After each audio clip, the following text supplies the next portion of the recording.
16 los candidatos que compiten en los próximos comicios generales para suceder a Lenín Moreno en la presidencia ecuatoriana. El favorito en los sondeos es Andrés Arauz, un economista considerado del fin del expresidente Rafael Correa. En caso de llegar a la presidencia, el exministro de Correa ha advertido que desconocerá varios de los acuerdos del gobierno de Lenín Moreno. Arauz se enfrenta a Guillermo Lasso, un exbanquero y el mayor accionista del Banco de Guayaquil. El conservador, que se lanza por tercera vez a la presidencia, afirma que la alternativa correísta representa un pasado de corrupción que conduciría a Venezuela. Entre los candidatos, además, destaca Yacu Pérez, con un programa marcado por un claro énfasis medioambientalista.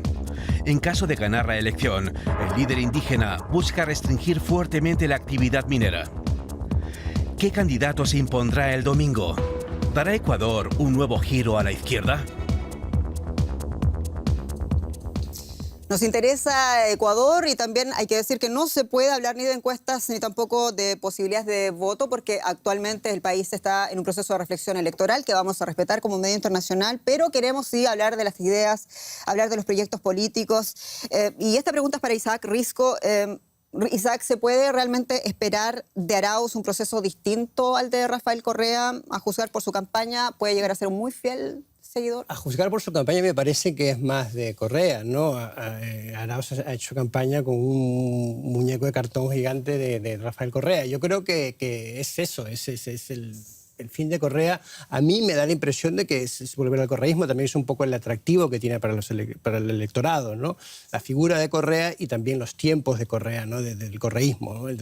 La época de las vacas gordas, que cuando los precios del petróleo eran altos y que al país le iba mejor. Yo creo que es un poco la promesa que trae Arauz y un poco el peligro. Yo no creo que sea bueno para Ecuador volver al correísmo, ¿no?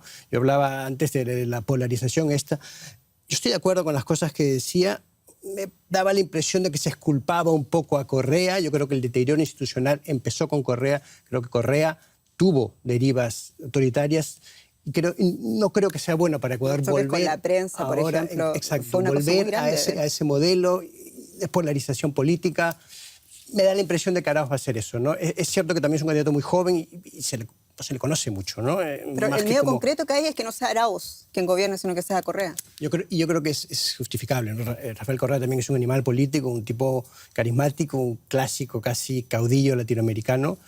Y creo que no va a repetir el error que hizo en la elección pasada de elegir a un candidato que no estaba tan seguro, ¿no? Y que al final lo traicionó su idea.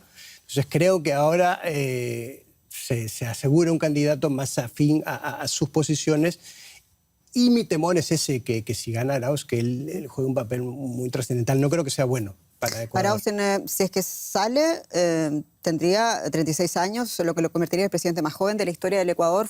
Solamente para hacer un repaso, fue ministro de Conocimiento y Talento Humano durante 2 meses, también ministro de Cultura y Patrimonio durante la época de Rafael Correa. O sea, son amigos con Rafael Correa y él es bastante, y lo ha dicho en muchas de sus campañas también ante la gente, solamente dejó de hablar de Rafael Correa o de mostrar su imagen cuando le fue prohibido por la ley electoral, o por el Ecuador en realidad en una situación bastante confusa también. Ese es Arauz. ¿Te parece a ti justo medir a Arauz con el zapato de Rafael Correa, si se puede decir así? Bueno, yo verdaderamente tengo que decir que tengo problemas cuando reducimos la política a personas, porque yo creo que ahí comienzan los problemas. Es decir, para mí la pregunta es UNES, esta plataforma, ¿no? ¿Qué tan fuerte va a ser? ¿Cuánto va a tener que decir en un eventual... ¿Qué lo ponen entonces como plataforma política? Perfectamente. Yo creo que ese es el punto. Yo creo que esa debería ser la discusión en Ecuador, en nuestros países. Para mí ha sido un poco sorprendente observar el debate donde, por ejemplo, uno de los temas fundamentales de nuestra época, que es el tema de la transición ecológica y social, que era un tema fundamental para Ecuador. Nos está haciendo recuerdo, Marco, del debate sobre los Yasunidos, sobre ese tema que ha sido un tema que en América Latina, en Ecuador, se estaba discutiendo con mucha fuerza. Pero esa es una deuda del correísmo. Esa es una deuda del correísmo, ¿no? Yo no diría que es una deuda del correísmo. Yo creo que es un tema clave para el tiempo que estamos viviendo, para estar de acuerdo a los tiempos, Entiendo, para que no Moira, nos pero quede grande la hablemos camisa. de proyectos de lo que están hablando. El partido de Arauz y toda la fuerza política, ¿qué es lo que está proponiendo actualmente para el Ecuador? Más petróleo, más minería. Obviamente, acá estamos yendo contra el curso de la historia. Yo creo que esas son las preguntas y de eso no se está discutiendo. Pero Y ¿eso ahí no me es queda como que contradictorio? corto esta pregunta de izquierda versus derecha. Yo creo que el panorama es más complejo y la pregunta clave es un proyecto ecológico que Muy también bien, pero está en juego. Tú dices más petróleo, más minería, el proyecto de Arauz, que también que se contradice desde mi punto de vista con el no querer pagar al Fondo Monetario Internacional. Ha dicho que se trata de un préstamo ilegal. ¿Cómo se puede atraer más inversiones si no se cumple ese compromiso internacional que ya está firmado? La mayoría de los millones acordados con el FMI ya fueron entregados en 2020. Ya, entonces hablemos exactamente de un problema grave que tienen todos los países latinoamericanos, el Ecuador particularmente también, que es el problema de cómo se financian. Y eso está muy ligado al tema ecológico. Yo soy una persona que cree que hay que defender el planeta. El planeta se nos está cayendo a pedazos y tenemos que defenderlo. Ahora, los países latinoamericanos están en una situación por una repartición injusta internacional del trabajo en la que están obligados a vender materias primas. Y si no estuvieran obligados a vender materias primas, ¿de qué otro modo pueden sobrevivir? Aparte de los préstamos. Entonces, los países que no se endeudan con el Fondo Monetario Internacional, que no le presta ayuda financiera de buena gente, sino que le presta ayuda financiera a cambio de la privatización del sector público en nuestros países, es decir, de la más desinstitucionalización, venta de empresas públicas. El siguiente desembolso del FMI en Ecuador, y que se quiere cerrar antes de que se cambie el gobierno, condiciona la venta del Banco Público, del Banco del Pacífico, condiciona la venta de la empresa de telecomunicaciones, que es la única rentable, es una de las pocas rentables. Quiero decir, el FMI impone unas condiciones que desarticulan la posibilidad de armar un Estado más fuerte, más protector. ¿Cuál otra opción tenemos? Exacto, si no es el FMI con el nivel de endeudamiento que tenía el Ecuador cuando asumió Lenín Moreno a principios de 2018, ¿cuál era entonces la alternativa?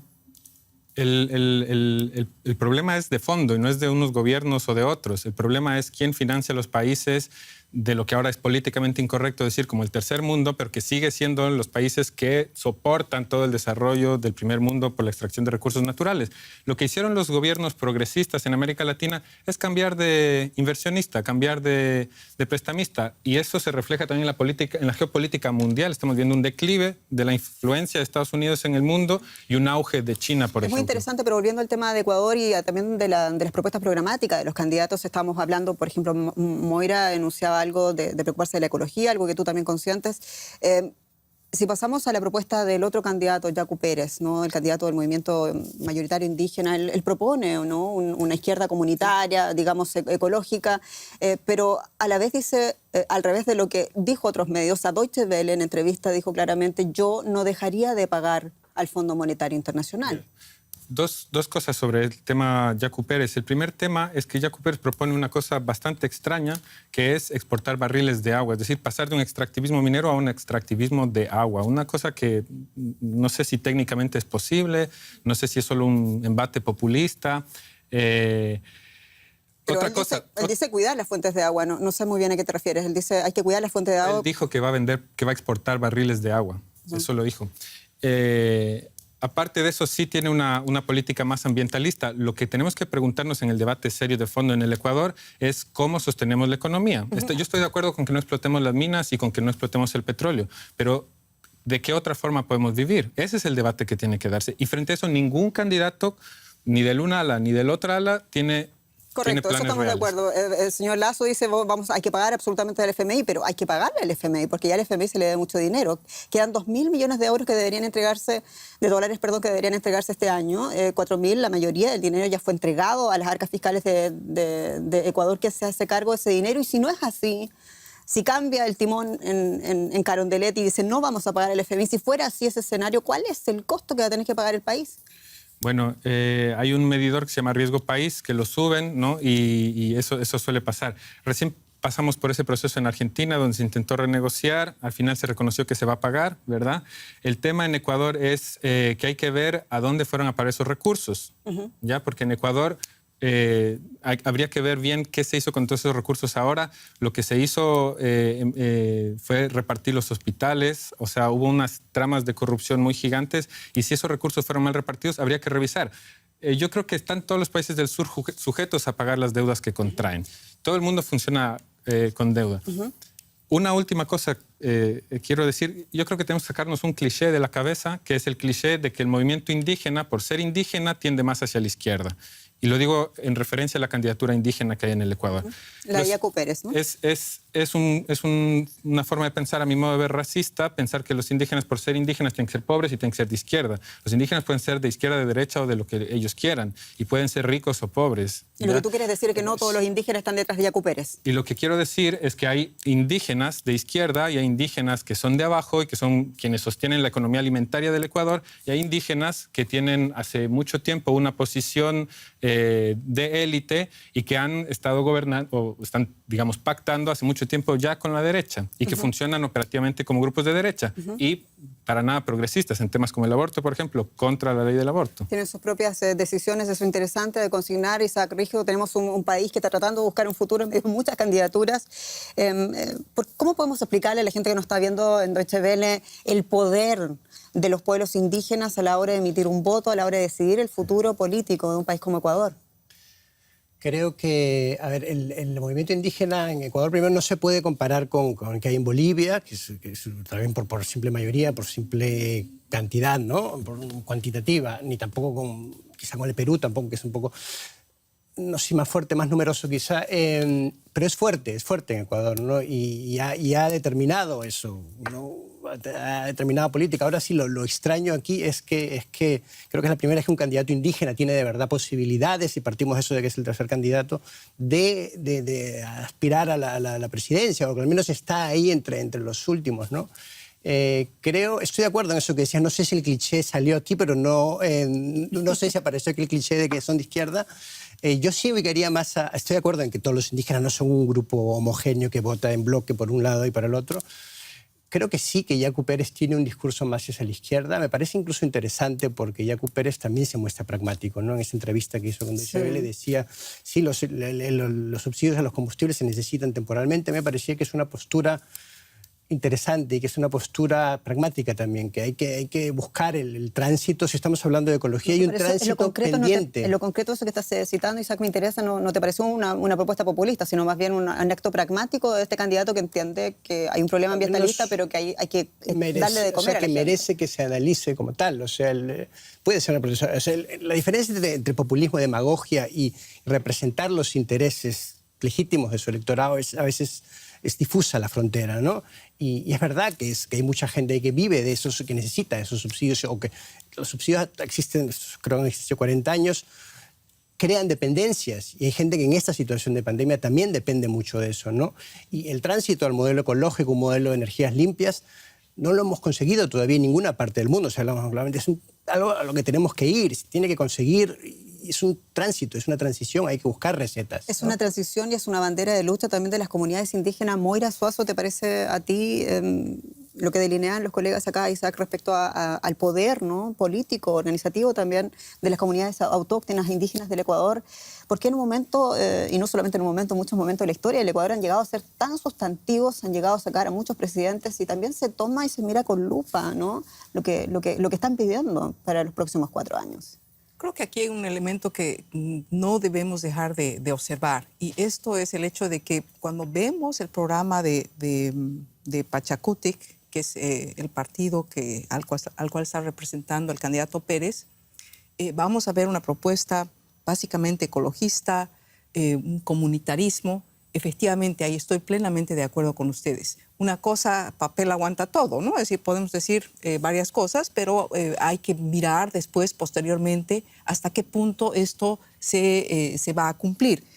Pero el otro elemento que me parece clave, y es que en América Latina, cuando observamos, especialmente en los países andinos, ¿dónde está la fuerza de la sociedad? La fuerza de la sociedad está en las organizaciones sociales. Somos sociedades que estamos muy golpeadas y, sin embargo, tenemos esta fuerza, tenemos esta, digamos, como reserva en sentido de esa capacidad organizativa que está muy claramente presente en los pueblos indígenas. Y estamos viendo cómo con problemas, efectivamente, con alejamientos, con acercamientos, pero Pachakutik está expresando esa fuerza de los pueblos indígenas en el Ecuador. Entonces, yo creo que hay una pregunta de mirar dónde están los actores sociales.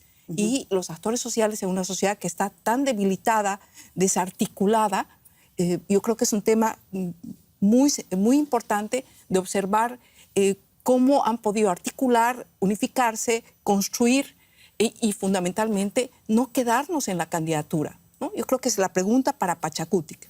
Interesante. Lo que dice Moira me hace recordar también a ese pulso que vivió el presidente Lenín Moreno en 2019 con la CONAIE. Ese pulso, en términos prácticos, terminó ganándolo la CONAIE porque el presidente tuvo que retirar su paquetazo, su decreto presidencial. Poco poder no tiene la comunidad indígena, ¿no? Ahora, ¿qué tipo de poder tiene? Yo creo que si lo medimos en términos electorales, es muy diferente que si lo medimos en términos de presencia real en las calles, de posibilidad de tomar medidas para detener una medida de gobierno. Es muy diferente. El movimiento indígena y sobre todo las bases. Pachacutic es un partido que está flotando de una forma extraña, desconectado.